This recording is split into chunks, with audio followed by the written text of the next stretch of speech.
Now we welcome celebrated author Anita Diamant, sharing some of her written work. Like everyone else with a heart, I am unutterably grateful to the people who have been caring for COVID patients.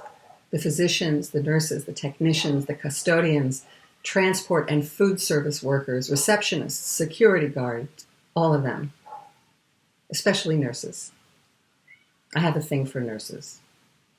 My neighbor's partner has been in the hospital for more than 50 days with COVID, much of it on a ventilator. Her main source of information was the phone calls from nurses, who not only returned her calls, but sometimes took the initiative and phoned her to let her know what was happening. They were honest about the ups and downs. They took time. They answered her questions. She lived for those calls, and shift after shift, they took care of her just as they took care of him. They were a comfort. Comfort is the mandate of nurses. It's actually part of their job description. I'm not sure comfort is a part of anyone else's job description. This pandemic has improved visibility and respect for nurses. They seem to be getting as much attention and praise as physicians, which is way out of the ordinary. Nurses are being called frontline heroes and warriors in the war against COVID.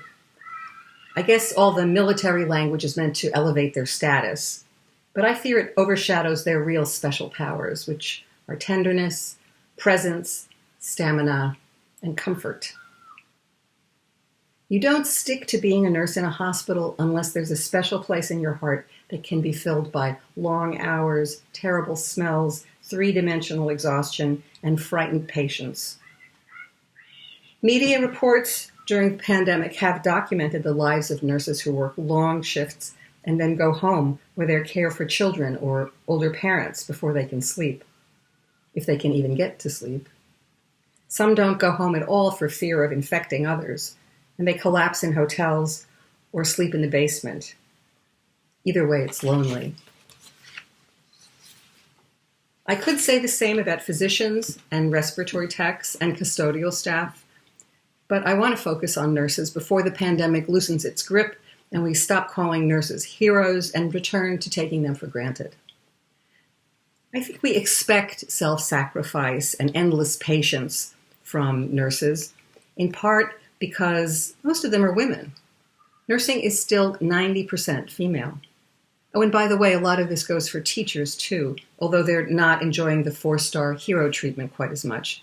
They are getting credit for doing a very difficult job that requires patience, skills, and long hours and doesn't usually get much credit. Women make up 77% of elementary school teachers and 64% of high school teachers.